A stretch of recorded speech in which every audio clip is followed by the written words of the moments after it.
Good afternoon, everyone. Welcome to our first housing webinar of 2019. You are very, very welcome. I just want to make sure everyone can hear me. So what I'm going to do is ask you to raise your hand on the right-hand side, just to let us know you can hear us loud and clear and that you can see my screen. My name's Serena Terry. I'm the head of marketing here at Elemental Software.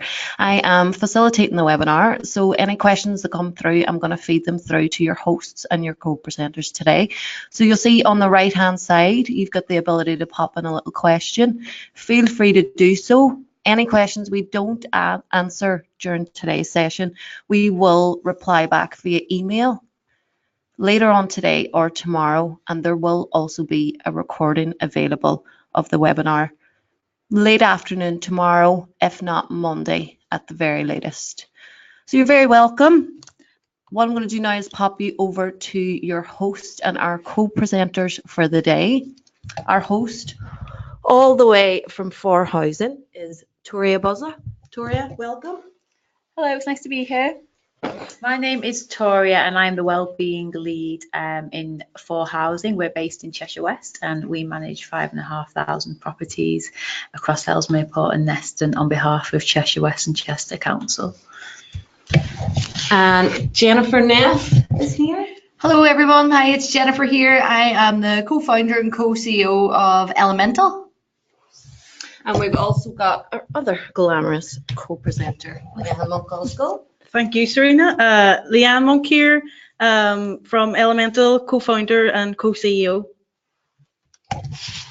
Okay, so to kick you off, I'm just going to pop you over to Jennifer, who's going to give you a run through of Elemental, who we are and what we're about. Yeah, so just a little introduction to Elemental. Some of you may know who we are, some of you might not. We're a tech for good company and we are all about connecting people, helping to build communities and improving lives.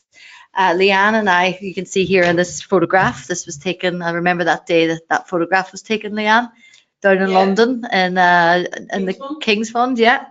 So yeah, Leanne and I are former community development workers based in Derry, and we were working with communities all over Derry and parts of Northern Ireland, and we saw that what people needed to be was better connected up. And it wasn't just even the communities, it was the people working in health and well-being and across different sectors. So Leanne and I decided that we would do something to make that happen and further enhance the great work that was happening out there and connect people into programs and services basically in their own doorsteps. And what we did was we decided that we would open up those referral pathways so that more people could be supported. And then we also said, look, let's see if we can create more visibility about the impact of all the great things that are happening in the community. So that was many years ago. We would say we're big champions for social prescribing. We've made it our mission to try and help mainstream social prescribing. And in doing that, we're actually working with some fantastic partners out there across the UK and Ireland and in Dubai and soon to be in Finland as well. So we're really excited about the webinar today. We work with lots of different clinical commissioning groups. We also work with the community and voluntary sector very closely, given that our roots are in the community and voluntary sector. We work with housing associations and also with local councils, and we're just starting to work now more in the secondary care side of things as well. So lots of great partnerships with different organisations, and yeah, so we're really excited to be here today. So what I'm going to do now after that quick introduction is hand you over to Toria, who's going to give you her quick introduction to For Housing. Thank you very much, Jennifer. For Housing are part of a much wider group called the For Viva Group, and we have 24,000 properties across the Northwest. So that's Greater Manchester, Merseyside and Cheshire West. For Viva is a really interesting group because as well as having the housing association side of things, we also have a commercial arm which is formed of Liberty Gas and Liberty Repairs and Maintenance. And what happens is the profits that are created from that commercial arm are reinvested into the social housing arm and allows us to deliver our kind of community impact projects. For Housing were created in July 2017. And basically we were created to manage the 5,500 council homes in Ellesmere Port and Neston on behalf of Cheshire West and Chester Council. So what we do there is we deliver housing management contracts, and we have that contract for 10 years. And the reason Forviva won this contract was because of the vision that we have to improve lives in our local communities. And we deliver this through what's called our community impact strategy. I can go into more detail about that a little bit later if anybody's interested. And as I mentioned, the community impact strategy, it's got a number of key themes, and what we do is we're delivering our social prescribing project underneath the health and wellbeing theme, and our social prescribing project is called the Passport to Wellbeing. So with that in mind, and the fact that we're here to talk about social prescribing today, I'd be really interested to find out what your understanding of social prescribing is. So we're just going to do a little poll here. So if you could just take a minute or two to answer the question, that'd be really appreciated.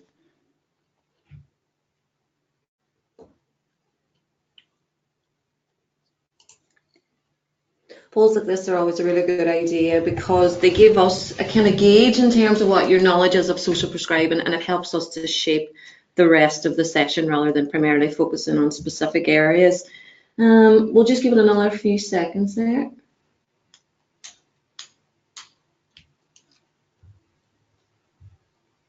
It's probably worth saying maybe at this stage that this has been, we've done a number of different webinars now, and this has been the most popular yet. Yes. So keeping us on our toes, it definitely has. We nearly hit the 200 mark, so we're delighted to have you all on board. And as I said, the recording will be available for you to share with your colleagues who couldn't attend. Feel free to do so. So I'm just going to close this poll, and I'm going to share the results there.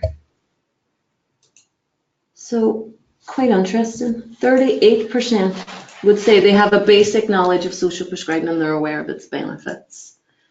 21% of good knowledge, 13% very little knowledge. It's pretty kind of Across the board. across the board. There's no kind of solid. Well, that's good because we are going to cover everything in this section. That's good to know. And it's, you know, we always like to kind of start off and maybe make that little disclaimer sometimes at the start to be able to say, you know, social prescribing, whether you love the term or you hate the term, we all are in agreement that it's you know, it's just really good community development, and it's something that a lot of us have been doing for years and years.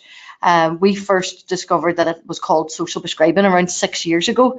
So we were like, we didn't realize that the term had been around, and then when we looked at it more closely, we were like, oh yeah, it makes perfect sense.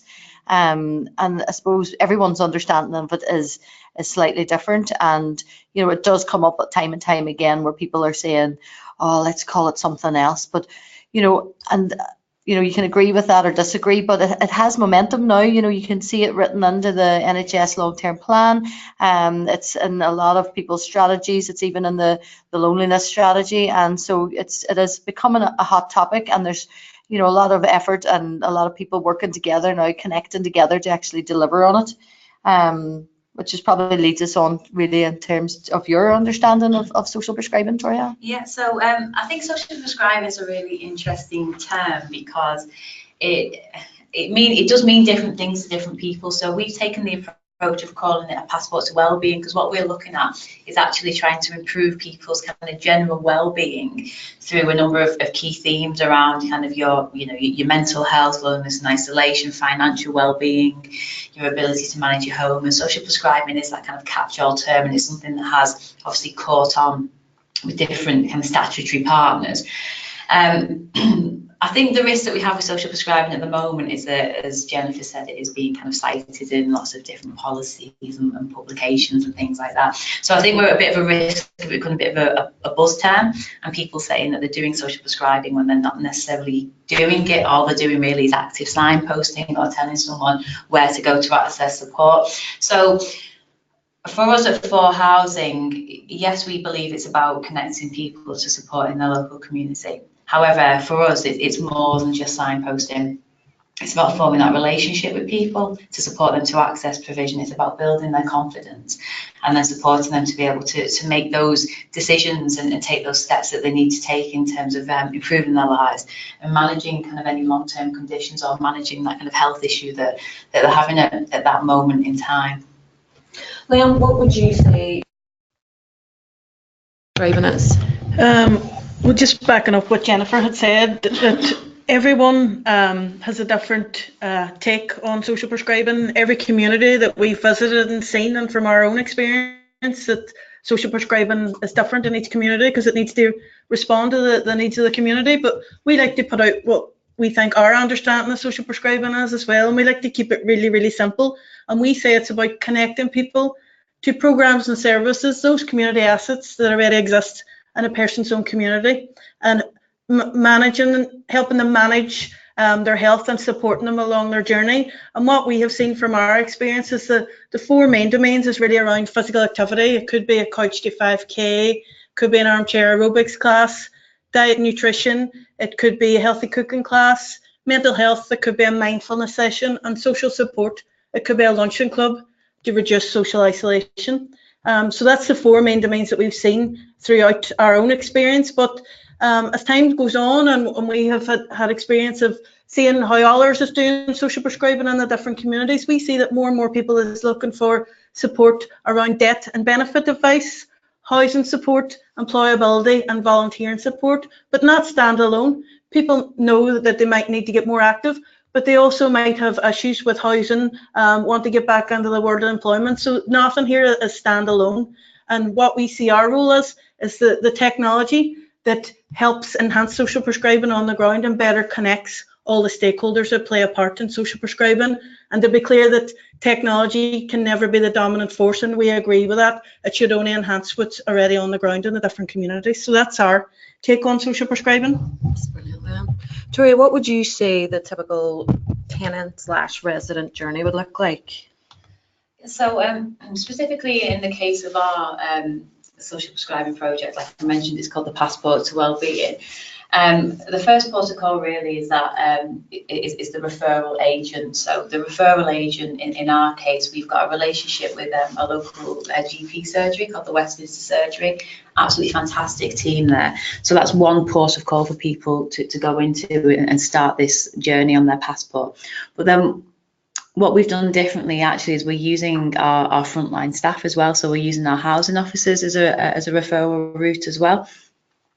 And the reason that we're doing that, it's because we're offering support underneath different themes. So we're offering support underneath your health and well-being, your housing, your financial well-being. We're very aware that when somebody comes into a GP surgery, they're normally presenting with a health issue. But actually, with the housing officer, they can go into somebody's home and see, do you know what, maybe this person isn't managing, so they need a bit of support with that, so we can put that type of support in place. And the same with things like the financial well-being. An indicator, obviously, to us is that someone's struggling if they're unable to pay the rent and they're falling into arrears. So that then would kind of facilitate that referral. What happens when a referral is made? It comes into our in-house wellbeing team. And I'm really, really proud of our wellbeing team, and I think it's something that For Housing do really well. And we've taken a bit of a leap of faith in terms of investing in this type of work when a lot of other organisations are pulling back from it. And our wellbeing team is an in-house service that provides person-centred wraparound support to help people to maintain their independence and also sustain their tenancies. So they're very well placed to be that person who provides that kind of link worker, I think is the kind of the common term that's used for it. But we call them, we just call them the wellbeing team, you know, the wellbeing coordinator. Yeah. But you know, in your social prescribing world, then our wellbeing coordinator would be your link worker. Then what happens is within this project, we set a series of service standards around it. So the referral comes into the wellbeing team, and then what happens is the individual will receive a phone call within 3 working days. An appointment will be made with the individual to visit them in their own home, because we want the person to feel as comfortable as possible. And we want to start the process of building that relationship with the individual. So when the appointment is held, what happens is the wellbeing coordinator will go into the person's home, have a chat to them, they'll fight, get a bit more detail about the reasons as to why they were referred, because they get some basic information through using the Elemental platform, and they will talk to them about what the key issues are, if there's anything else. And then what we do is we undertake the SWEM-Web's wellbeing assessment, and that gives us that baseline as to where that person is up to at that point in time. And what the SWEM-Webs is that it's the mental health wellbeing scale, basically. It's a series of 7 questions, quite simple, quite quick, nothing too complicated, and it's quite easy to slip into a conversation. And again, because that's built into Elemental, it's quite easy to do it right there and then.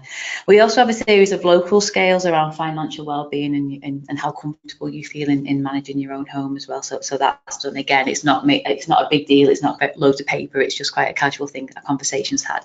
And then once these assessments have been done, the wellbeing coordinator will then start the conversation about, okay, so you feel like this might be your issue, what activities are out there that we can connect you to. So we've kept it quite narrow in terms of the number of activity providers that we're working with, and that's basically just to keep it quite simple and quite tight, and so we can have that quality assurance, but also be sure that everybody around the table is singing from the same hymn sheet that we are, that we have those shared outcomes.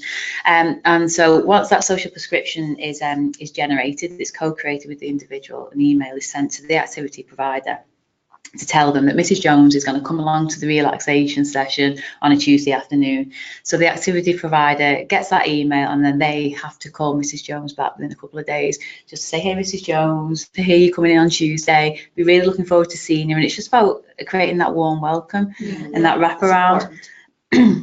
Basically what happens then is, so hopefully Mrs. Jones goes along with no problem.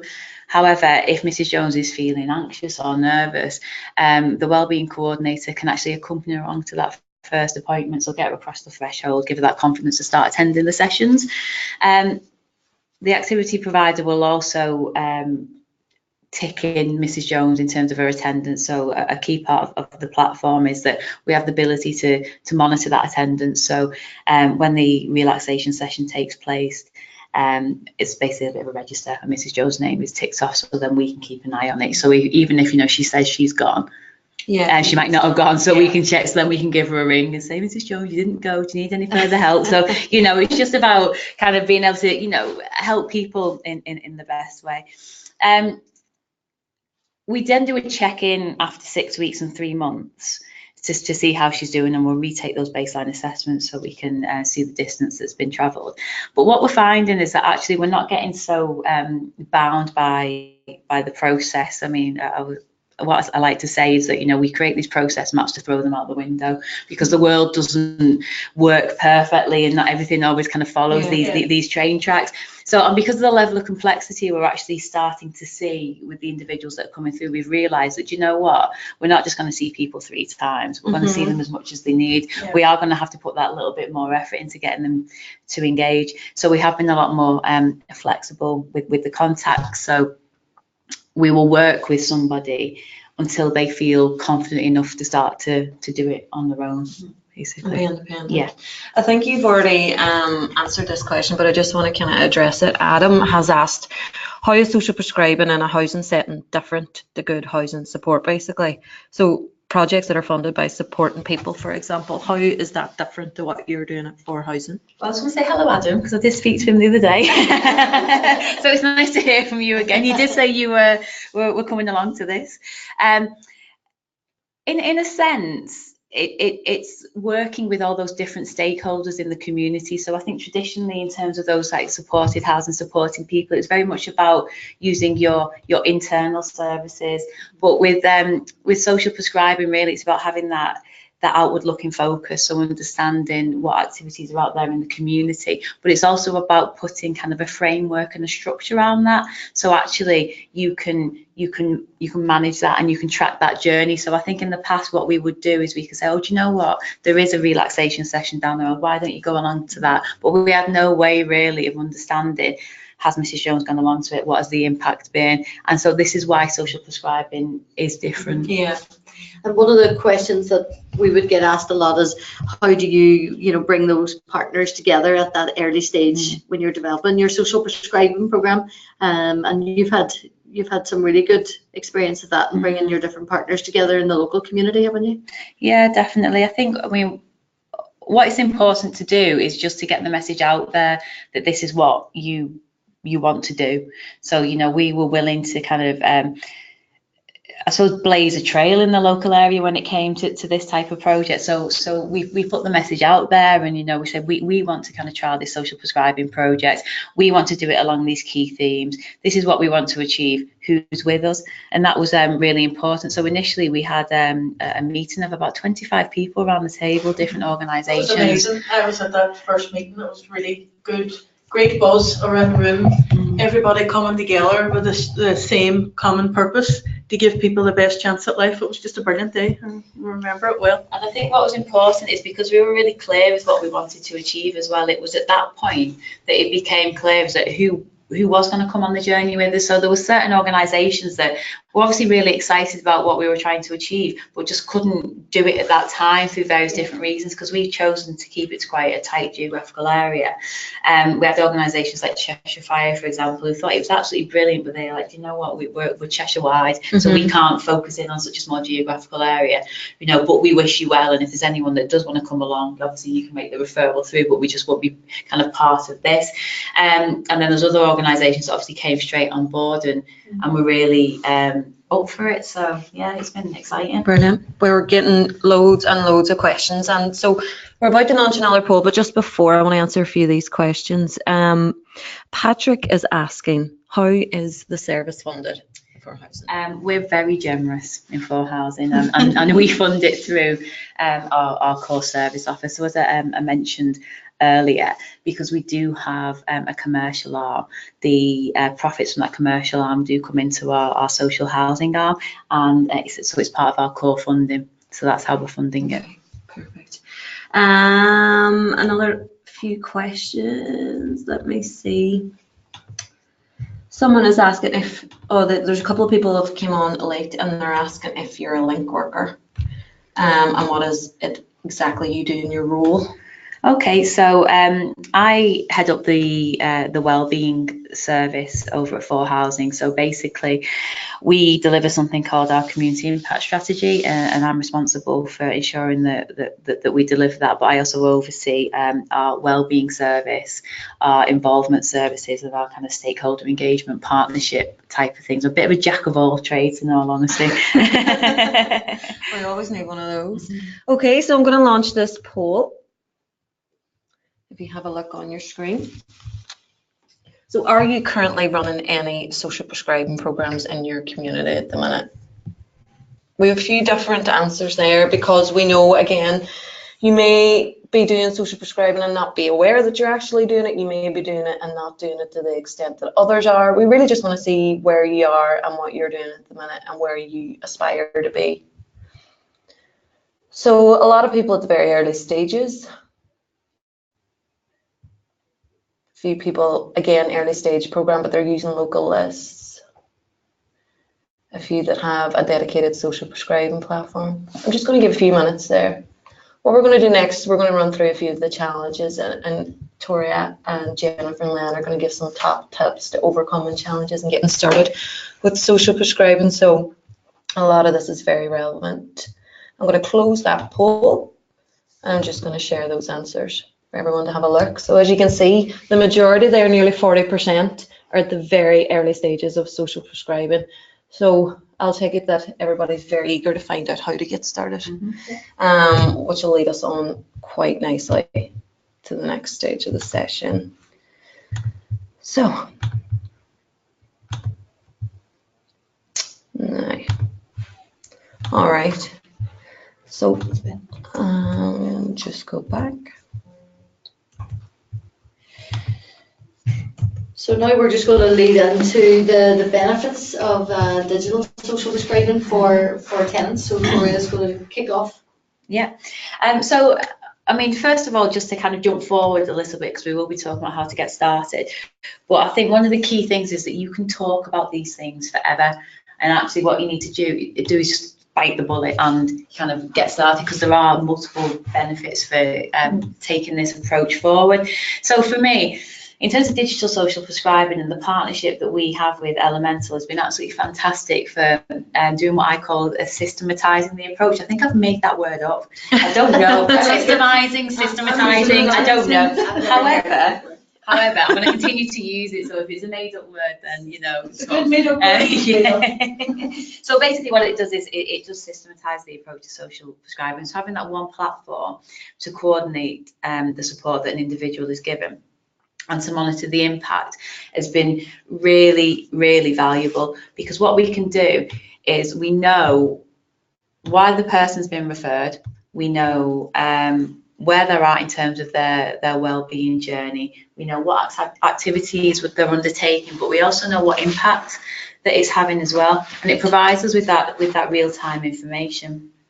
And I think that's really, really important in terms of taking that digital approach.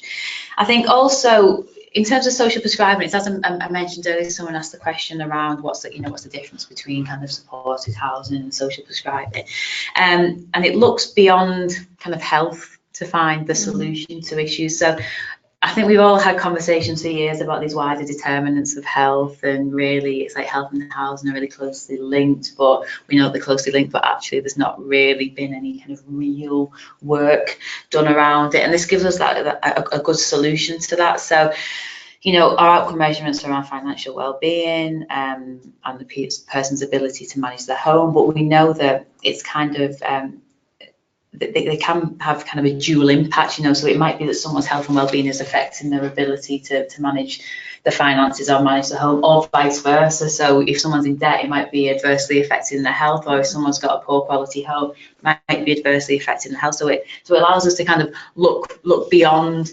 what's normal to find a solution to that. I would also say in terms of social prescribing as well, and the fact that we are all sharing the same platform and we've got this common goal, it's been a great way of strengthening partnerships. And I think the passion of the people that have been involved in this project. So we've got a fantastic relationship with the local GP surgery. Our kind of activity providers are an amazing organisation called Healthbox, who are based in Ellesmere Port and Nest, and we've got a partnership with the Mersey Forest, partnership with Cheshire West and Chester Council through their work zones provision, and that's their employability support.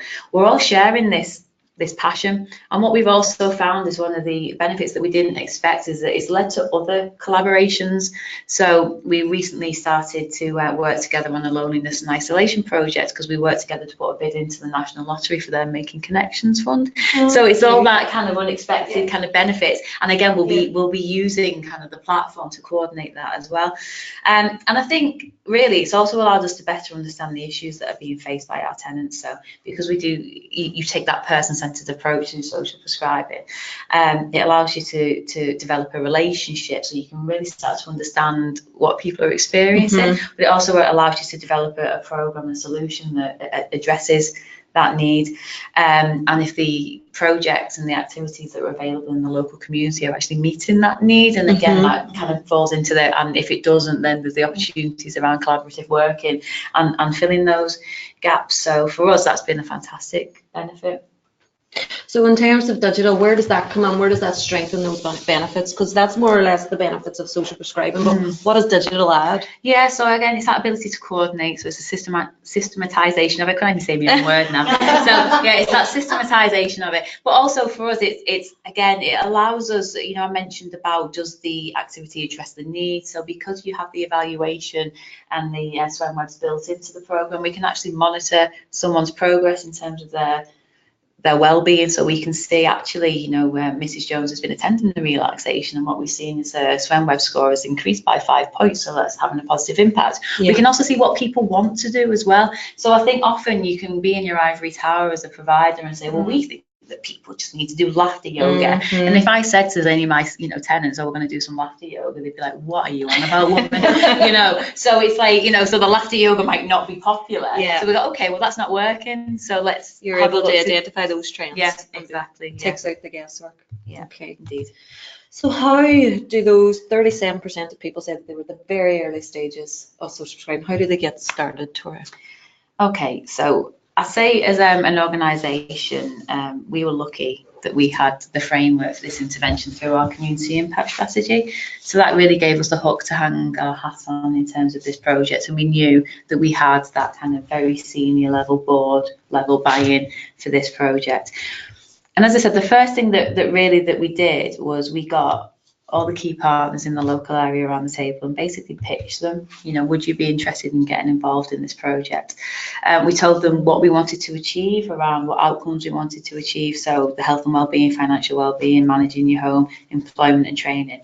And then we worked out some shared outcomes. And I think that was really a good process in terms, because that set our parameters for the project. I also think that we were realistic. So we didn't go in and say, we're going to work with 20 GP surgeries, we're going to we're going to support 10,000 people. We didn't do that because that just would have been too much too soon. So actually we kept it really tight in terms of the geographical focus. So what we did was we worked with one GP surgery, we're still working with that GP surgery, and we said we will work with approximately 200 people at this stage, and we will work with a smaller number of providers as well. And that's allowed us to really test the model, so we can see what's working, what's not working.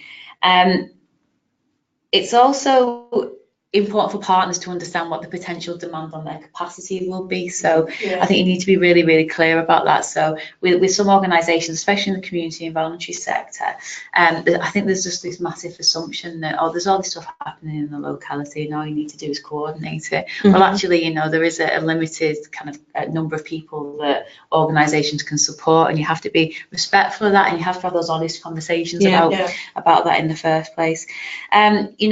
What we also did in terms of getting started is we had a conversation about, well, what need are we seeing in the local area, and where is the demand, and what are the activities that can be coordinated to address that need. And again, so if we had someone coming in saying that they were going to do something kind of left field that wasn't addressing the need that we'd been identifying around kind of mental health or financial well-being, then we weren't going to work with them because it wasn't right for the project at the time.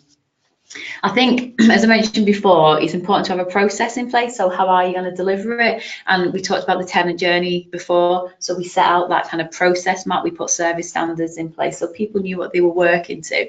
As I said, we've been very flexible around that process. So there are kind of cases where actually, do you know what, we've not kept to the strict number of visits that we said we were going to do because we knew it wasn't appropriate, or we've not kept to those time scales. It's not a maximum of 3 months, because actually people need more support than that, so we'll keep them on longer. But it was important to set those service standards and those KPIs so people understood exactly what we were working to. And that's really important in terms of those kind of SMART goals, so people knew where they were at. But what I would say is you just have to stop talking and you have to do it. And I think we spend so much time going round in circles talking about what we should be doing rather than putting that energy into actually doing it. And it just takes somebody to kind of put the head above the parapet and go, do you know what, we're going to do this. And that's what we did in the local area. So it's about being a little bit brave, I suppose. That's a good way of putting it. Again, loads of questions coming on there. One from Kate Dench. Hi, Kate. Kate's from Radian, and she said they're using a very similar service. They're running a very similar service for their residents at Radian, but she's really keen to hear more about the evidence, about the analysis, and what you're finding so far via the software. We touched on that lightly about the evidence and using digital to be able to pinpoint what's working, what's not working. So she just wants to know, how do you find things that give people purpose and make them feel kind of better and that make activities successful? Is it that being able to see drop-off rates, attendance rates? Yeah, it is. And I think I've spoken to Kate as well. So hello, Kate. This is like a reunion. So basically, we're able to see what people are choosing to do through that social prescription. So when we are creating that social prescription through the platform, it's co-created. The wellbeing coordinator isn't going in and saying, oh, you need to do X, Y, Z. It's all about choice. So we're able to see what is more popular. So it gives us the ability to kind of track those trends in terms of the popularity. It also gives us the ability to understand what activities are being linked to that kind of uplift in the wellbeing scores as well. So we're able to track that. I think one of the things that we are seeing in terms of the demand for the services, and we're about kind of 9-10 months into the project at the moment, and what we're seeing actually is that we think we need to actually expand our activities, because some of the because we can track the reasons for referral as well.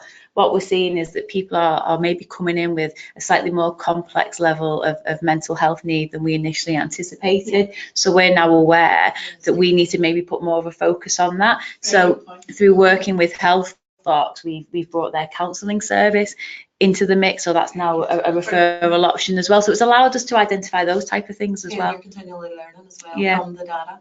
That's brilliant. it. And maybe helping more of the more vulnerable people in the community as well. Definitely.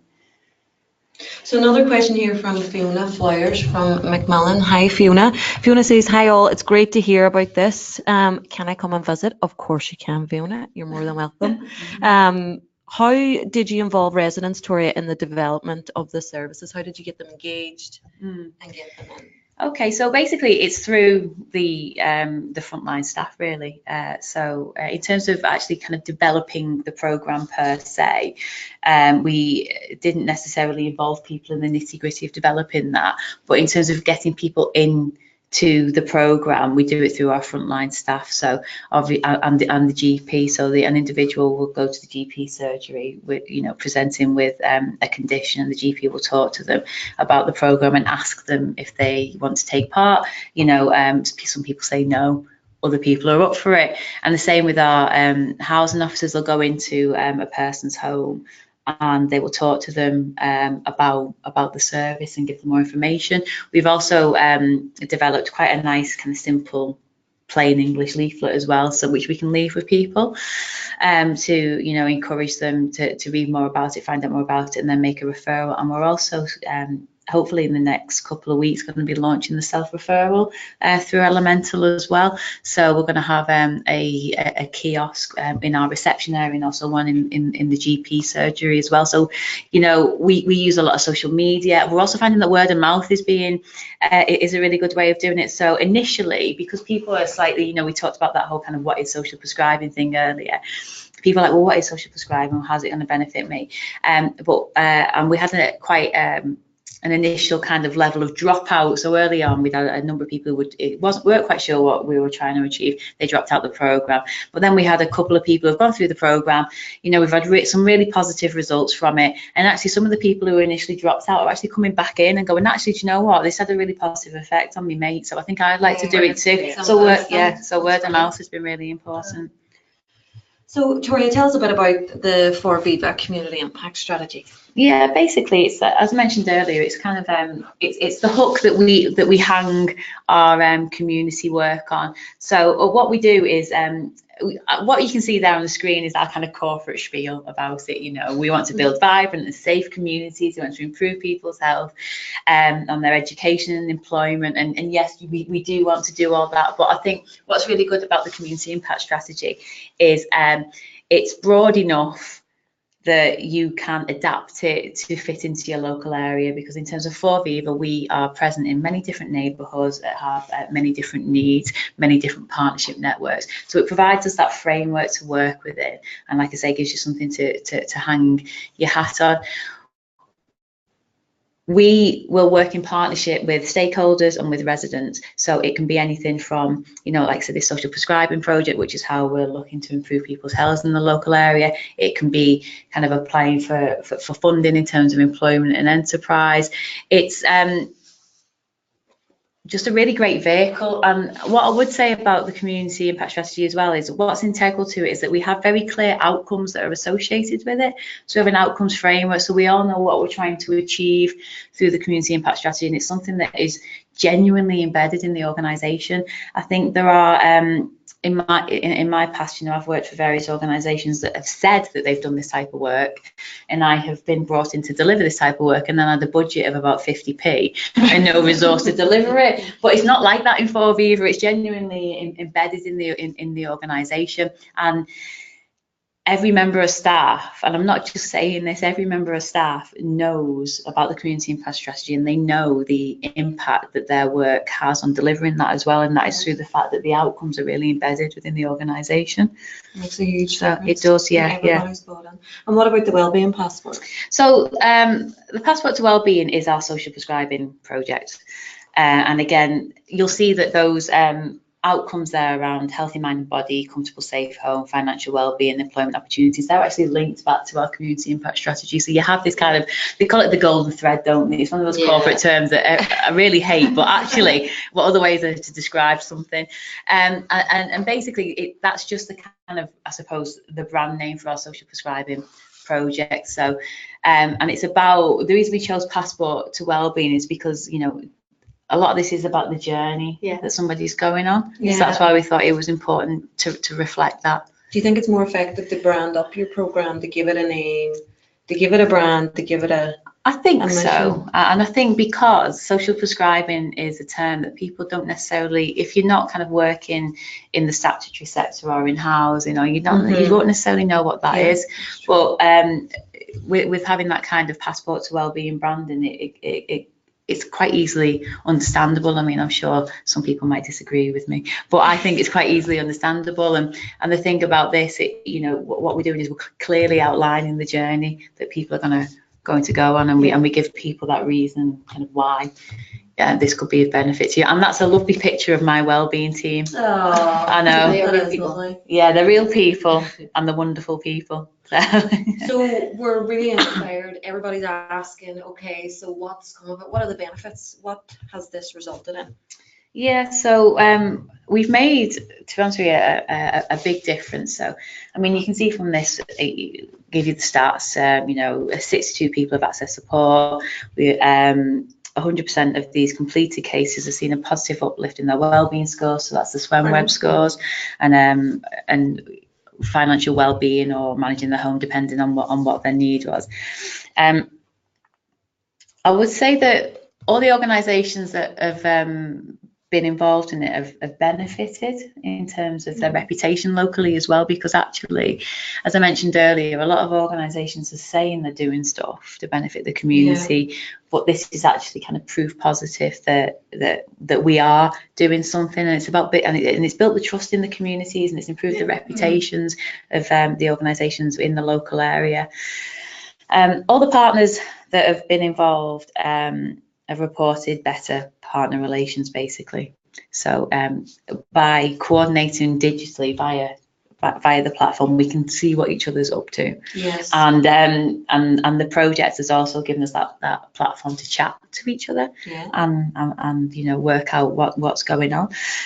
We have conversations, and we're also learning, because there's a lot of people around the table, and there's a huge variety of skills around the table. So we're learning about what each other's niches are, what we're good at, what maybe we're not so good at, and it's like true collaboration. It's like, well, do you know what? Well, we're actually really good at this, but we're not so good at that. So, for example, my organisation is quite good at the marketing and getting all that out and the coordination of it.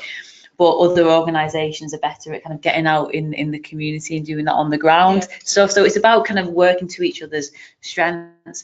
And also it's really embedded the person-centred approach, which is so massively important. If this is going to be a success, it's about people at the end of the day. So you need to respond to the needs of people, and it's really embedded that. And in terms of improving lives, what kind of user stories do you think have kind of given you the most feeling that, this is what's improving people's lives? Yeah, so we've got a couple of nice case studies, to be honest with you, but the one that we've put on here is a lady called Ms. G, and she was referred for her mental health. She was feeling kind of anxious and depressed. She was at a point in her life where she was feeling lonely and isolated, and so she went to a GP, and the referral came in. So the wellbeing coordinator went to meet with her and give her a social prescription for the relaxation sessions that are held by Healthbox, for pop-up cookery, so she could take more control over her kind of nutrition, and for coaching and motivation and confidence through our council partner, the Work Zone.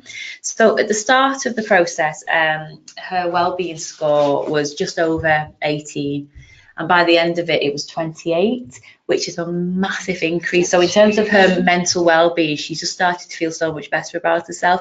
And in terms of feeling supported as well, her score at the start was 1, and by the end of it, it was 3, and that's out of 4. So you can see that again, she started to feel that people were interested in her and invested in her, and it made her feel so much better about things. So I mean, you can see that quote there that you know, she really appreciated the support that we gave her in that tough time, and it's given her that kind of platform to really start to move on with her life. People always talk about evidence and they want to see the numbers and this, that, and everything. But sometimes when you read quotes like that and you meet people that you've genuinely changed their life, it makes it all worthwhile. Definitely.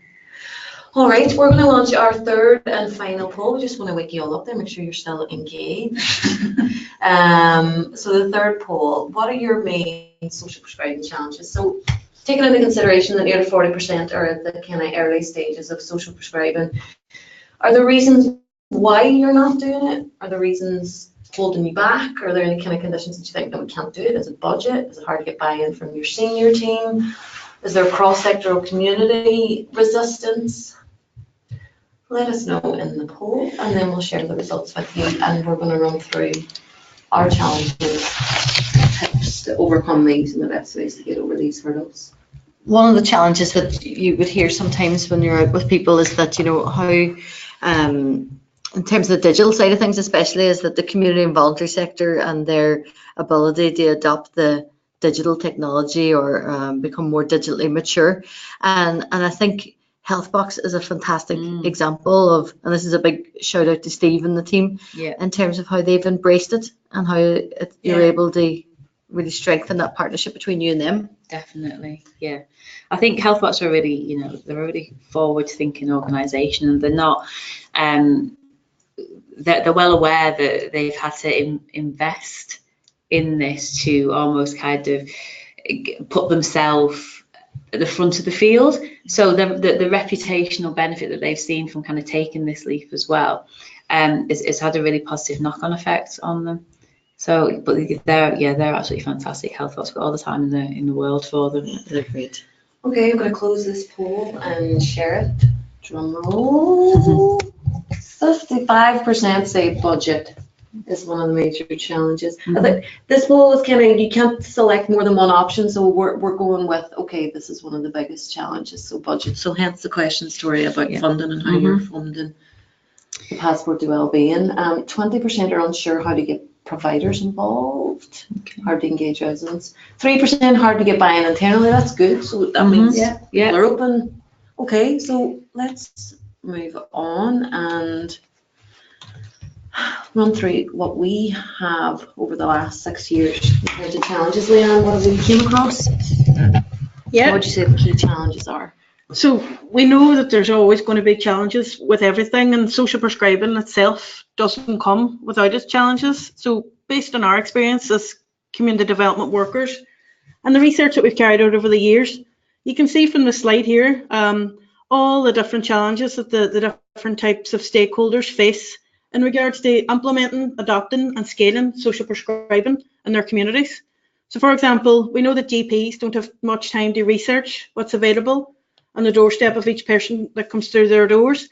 And sometimes, even if they do know, they're reluctant to refer, as there are no quality assurance attached, which Toria touched on earlier.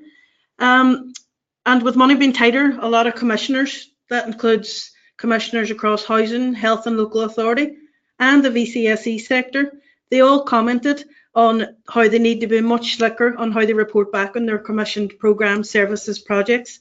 And they all recognised that reporting needed to be much more about bums on seats. They said that we need the evidence to show that a resident, patient, people, whatever you want to call them, have had improved health outcomes as a result of attending the commissioned programs and services around social prescribing, and not just on an individual basis, but on a street by street basis, on a community level, on a whole city-wide level. What difference is this making on people's lives right across the whole city, for example, and even right across different cohort groups? So that was our finding in terms of the challenges. So the challenges of digital and social prescribing. Yeah, so in terms of challenges for digital and social prescribing, We feel that once you have all your partners in place and the ecosystem set up around social prescribing, it's really then time to think about digital to support this, to boost and enhance the agreed model in your community. And of course, again, there's challenges involved with implementing digital. And I just want to highlight 6 main things that we have seen throughout our time. So it's really some tips just to help you. So remember that not everyone has access to digital, and we need to make accommodations for this. 2, there will be community uptake resistance. Link workers won't want tech to get in the way of the face-to-face contact and for them to do their job and really support the person. So bear that in mind when implementing any sort of digital. It needs to be easy to use and it needs to make their jobs easier, not the other way about. And in terms of GDPR, we have to talk about GDPR, it comes up everywhere. Online safety needs to be taken into consideration, just like if it was a paper-based system. And 4, there's not always the budget for digital built in from the onset. We can see from the poll, the budget is a problem right across social prescribing. So the cost of covering any digital needs to be sourced. So in terms of other systems, point 5, there may be other systems in place in the community, and people may not want to replace these systems, and rightly so. So accommodations need to be made for this. And 6, getting buy-in across all the stakeholders is key, as Toria has already commented on. This is a big change in mindsets for people, and there's different ways of doing things, and it's a big culture change. So again, make accommodations for this. So now I'm just going to pass you over to Toria to talk about some top tips. How do we get over these challenges, Toria? Teach us. So there's some pretty big challenges, as you can see there, and there's no magic bullet, unfortunately. And I think in terms of the budget question, that's always kind of the big sticking point. But I also feel that sometimes organisations can hide behind that, because although there is less money, there's not no money, and it's how you spend it, and it's about kind of linking the spend to the impacts that you see. So we've talked about evaluation and the importance of that kind of impact on the individual. And actually, there is evidence out there that explains what the benefits are. So you've got kind of research that has been done in Rotherham, for example. They've got some excellent research which shows the benefits. So it's just really about kind of, I suppose, pulling that case together. Yeah. And it's also about talking to kind of your commissioners, talking to funders, talking to who about this and that you want to do it. I think in terms of social prescribing, its profile's increasing. We've seen it kind of cited in the 10-year plan for the NHS, so it's something that's gaining a lot of traction now. So that should make those conversations easier. I think in terms of engaging with partners and stakeholders, it's about being clear about what you want to achieve. And if you're clear, I mentioned it before about those shared outcomes, you're clear what you want to achieve. You might not be clear how you want to achieve it, but as long as you're clear about what you want to achieve, you can bring people on that journey with you. And partners will very quickly let you know if they're able to come along on the journey with you, if you're clear about what you want to get out of it. I think the other thing is be prepared to adapt. So I've alluded to this in previous answers. We put processes in place around this, but you see them as more of a guideline than a rule. They're there to be flexed as appropriate. And I think one of the things that we absolutely didn't expect, as I mentioned earlier, was that level of complexity that we've seen coming through.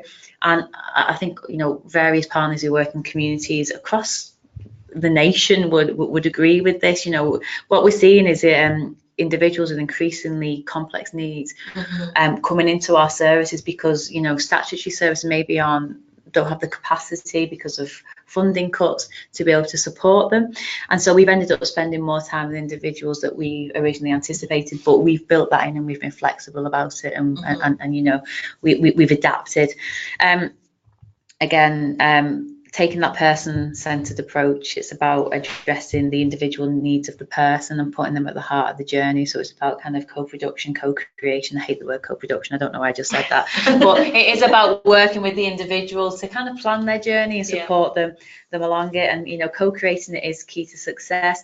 But it's also about, I call it the arm around approach, because basically, people, I think what's really important is that you show kindness. to somebody and you put your arm around them and, Yeah. and you help them on that journey. And to me, this is just really at the heart of this. It's about taking an interest in an individual who may be struggling and supporting them to take those steps. And then lastly, I would just say you've got to expect the unexpected. There are things that have happened that we didn't expect. So that's, we've talked about the level of complexity. We've also started to take a shared approach to case management through this really. So again, that's just kind of building on the different skills. And so if we are having say Mrs. Jones is having a wobble and she's not feeling great, then we can chat to Steve from Healthbox, or we can chat to Dr. Raj at Westminster Surgery to say, what can we do? How can we do this? Or if she is dropping out, Dr. Raj will get on the phone and say, oh, Mrs. Jones, how can we not go into this anymore? I've done this for, and it's that kind of shared case management approach. And again, I think it's another thing that we didn't quite expect is actually that relationship that we've had with you guys at Elemental, and the fact that really what we've done is we've developed this together and we've both fed into it. So you've been really great at connecting us with other organisations across the country who've been delivering social prescribing projects. So in the early days, when this was actually quite hard going, when we did see like low referrals and people dropping out and I was tearing my hair out, I spoke to a couple of people who'd already done this and gone, no, that's normal. Stick at it, it's all right. And that gave me that kind of motivation. And I like to think obviously we've had that conversation with yourself as well to support you to adapt the platform, and you've been able to make changes as a result of that as well. We didn't even pay you to say that. You did give me a cream bun, so I'm easily bought, obviously. But yeah, and I suppose the other thing is about those new opportunities that have arisen as a result of it. So by being able to see what activities are having the biggest impact, or being able to understand where the gaps are, we've been able to put bids together to bring a new provision into the community as well. So, but really, I think it's just about talking, being adaptable, and stick your head above the parapet and just do it. And the great thing is there's so many resources out there now for people, so people don't need to start from scratch, so to speak. You've got the Social Prescribing Network, which has a great website with loads of resources on it, business cases and things like that to help you make that case for social prescribing. I saw the other day that there's a social prescribing and community-based support summary guide that the NHS team have put out there, and there's a really good job description in there for link workers, and you can adapt that, because it's, your link worker might not necessarily be in primary care, it could be in the community or could be in housing. So the resources are there. Don't feel that you are by yourself in this, and I suppose, like you say, just put your head up and put your hand up and we're here as well to help out and help you kind of get those next steps. If anybody just wants to pick up the phone and speak to us and find out more about what we've covered today in terms of getting started and those top tips, we're more than willing to just chat with you, talk you through what our customers are doing, like for Housing and for Viva. And I'm sure Tori is willing to speak to anybody who needs a few questions answered. Cream bun, We're going to need a lot. We have about 40 questions came in here. I'm very quickly going to run through a few. I know we're coming up to the hour. So as I said, any questions we don't answer, we're going to kind of reply back to any registrants today with an answer to your question and a recording of this webinar for you to share. A few questions. One from Kate there. I find the partners who we work with are very helpful and engaged, and they want to support people we refer to them, but they don't want to use Elemental software themselves. So they don't want to use our digital social prescribing platform. All the admin is left to me. Toria, Kate is asking, is this the same for you?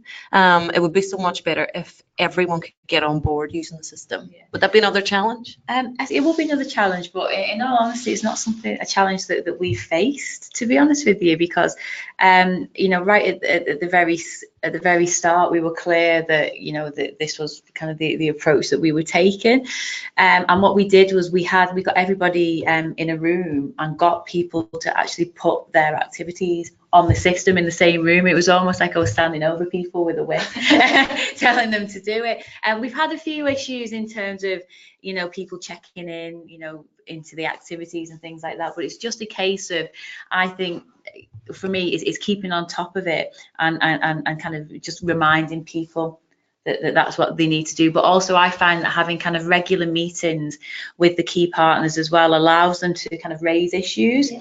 And what we've also done is we're not always, we worked with Elemental and actually trained up 2 members of our staff to be what we call super users. So actually they're on the front line in the organisation. So if anyone is having any kind of problems or doesn't understand in terms of some of the usability, then we've got the wonderful Chloe, who is obviously young, she's 18, but then we've got my colleague Amanda as well, who's in the 50s, and they're our super users, and so they can provide that kind of there and then advice to people if they need it. Brilliant. A question there from Darren. How would this work if we deal with a number of authorities? So I assume that's local authorities. Would they all be working in the same way and heading in the same direction? Leanne, do you want to answer that one? Darren, I'm assuming that this would be one particular area and that there would be one local authority. And I'm going to take from it that you're maybe talking if there's a CCG in the area, local authority, housing association, and a number of community and voluntary sector organisations. How would they be working? Well, in our experience, we've seen that it's different from area to area, so no area is the same. But what we have seen that there's a common trend, and I know that Tori has touched on this, someone needs to go first. And that someone that needs to go first, they're of the opinion that we need to start somewhere, and the rest will follow. And a good example might be that for a housing association might take the lead in year 1. They pay for the license, they pay for the setup of the link workers, any associated programme costs, but they have the partners around the table from the get-go, and the partners around the table might be the CCG, might be the local authority, might be the local CVS, and there's maybe an MOU or an agreement to say that we know that the housing's going to pay for it for year 1, but we're here as willing partners. If it works, then we will co-commission this in year 2. So that's what we've seen, and I hope that answers your question. Another question there. We were talking earlier about cross-sectoral cohesion. There's a few people asking about what GPs think of this. What does the health service think of this? Jennifer, you were talking about the NHS long-term plan and the loneliness strategy. So what's the feedback from the health service? We're seeing that obviously there's a lot of GP champions out there and occupational therapists and paramedics as well, so and practice nurses. So there's a lot of allied health professionals that are out there who are championing this, and it's so important for this to happen because sometimes it's that relationship that someone has with a health and social care professional that is that little trigger that helps that person to really engage in social prescribing. But yeah, so we're seeing more champions out there who are people like Dr. Mohan and Merton, obviously Dr. Raj up in Ellesmere Port, and they're really sort of showcasing what can happen. There's still some resistance, it's fair to say, and a lot of people I'm sure would agree with me. There was a GP that we met recently who just said, no, I'm not even going anywhere near this. And we asked, well, what would happen if someone came into your practice and was suffering from a debt-related depression? And he says, I would just give that person a flyer or a business card, and they would have to go and make that phone call themselves. Send them on their way. Send them on their way is what he said. So it was obviously your heart sinks when you hear things like that. But it would be safe to say that the tide is definitely turning, and that when we started to talk about social prescribing 5 years ago, the questions were what exactly is social prescribing, and it's now changing to how can you help us enhance social prescribing, and how can our GP surgery be more part of social prescribing in the local area. Definitely, even when you think of Social Prescribing Day on the 14th of March, Bodkin is one of the medical students down in Exeter, and he has a team of medical students that they're actually social prescribing now has become part of the curriculum for them. Mm-hmm. So this is a whole new generation of GPs and doctors, and so it's it's fantastic when you see it being kind of driven at that sort of level as well. So we had last night on Social Prescribing Hour, everyone was on chatting about Social Prescribing Day. So I suppose it's just really important to kind of keep that momentum going and take it from there. Brilliant. Folks, we're going to have to wrap it up there. Just want to say a massive thank you to Tori Abuzia for coming all the way over to Derry. It's a pleasure. Thank you. Such an informative, interactive interactive session, some amazing feedback there from the registrants online. Again, all that's left for us to say is thanks. The recording will be sent out tomorrow. There's loads of great examples of success for housing specific organisations, health, VCSE and local authority on our website, elementalsoftware.co/social prescribing case studies. Don't forget, Jennifer just mentioned it, Social Prescribing Day, March the 14th.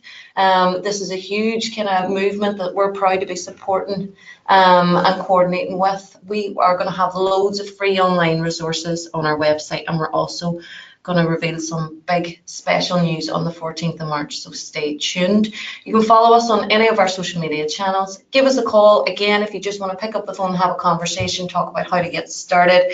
Any question at all, we're always willing to help, or shoot us an email. Thank you very much, and we'll see you next time. Thank you. Thanks, everybody. Thank you. Bye.